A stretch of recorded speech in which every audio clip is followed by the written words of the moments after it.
Aquaman has been the running joke in the pop culture and comic book world for quite a while now, and that is kind of a feat. But this dude, he's got a special plate, and he has a special place in my heart. Mom's favorite superhero because he could talk to sea creatures. But this guy is a serious badass, and for those of you who doubt the unadulterated epic that is a fish king who can talk to dolphins, check out this cover.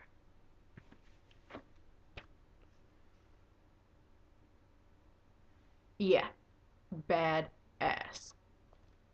This cover is so beautifully drawn. Like, seriously, I am in love with this art. I'm not gonna pretend I really know what I'm talking about when it comes to art, but wow. I spent like 5 minutes just taking in the cover.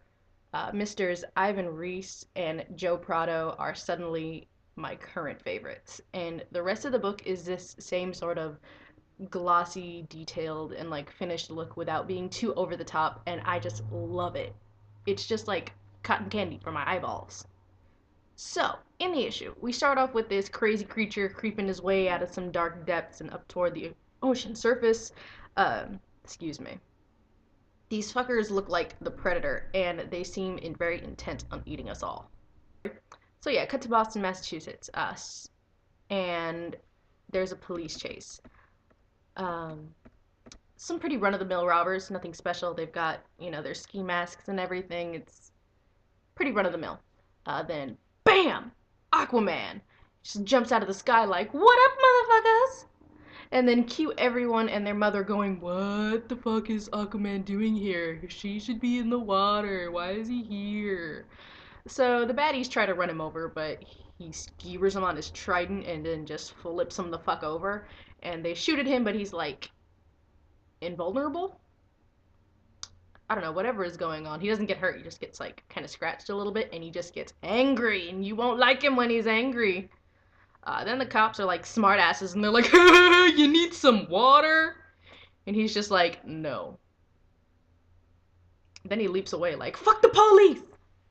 And then it shifts to him in a seafood restaurant, and everyone is like having a conniption because he orders fish and chips. Honestly, I would have had a conniption too if I saw Aquaman eating fish and chips, but hey, even Aquaman needs his omega-3s.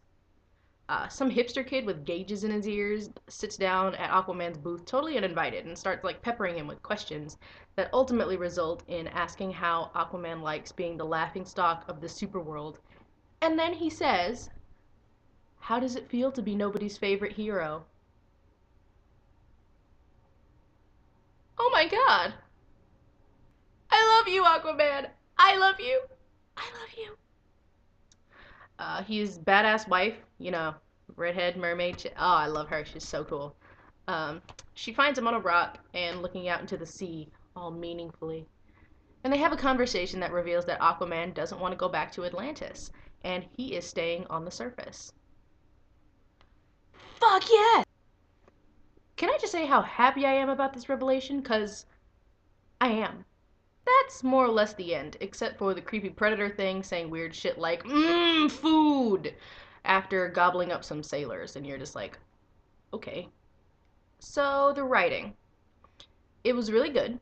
I really did like it a lot. The pacing wasn't too fast, and it wasn't too slow, and you got just enough story in these 20 damn pages. And though not much happened in the issue, in the way of like action and like progressive story, it did a really great job of setting up Aquaman's new 52 universe.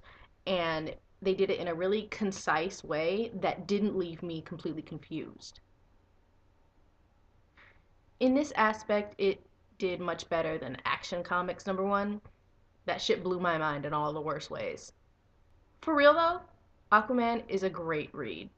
I really love the part where the reporter is talking to Arthur and he asks him how it feels to be the joke of the superhero world. First, I'd love the acknowledgement of his media treatment. I mean, I laugh at the Aquaman jokes too, but it really disappoints me that some people who don't really know the character just assume that he's lame because of those jokes. I hate that during these questions, and while everyone's pestering him. It's like the perfect mixture of exasperation and anger, and at one point during the fish and chips thing, he seems slightly ashamed. I mean, I don't think ashamed is the right word. Maybe embarrassed or just kind of like not sorry for doing it, but sorry for everyone having to see him do it. That kind of a shame. Uh, then he's just so stoic about the whole thing, and I love me some broody characters. I enjoy the fact that he's going to be on the surface more.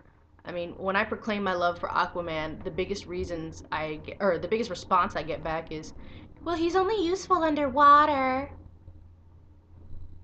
Dumbass. And now everybody gets to see how cool he really is. I mean, I'm excited for what his reboot entails, and I can't wait for next month. DC, I tip my non existent hat at you. Aquaman gets a 5 out of 5 for me because that was a good book.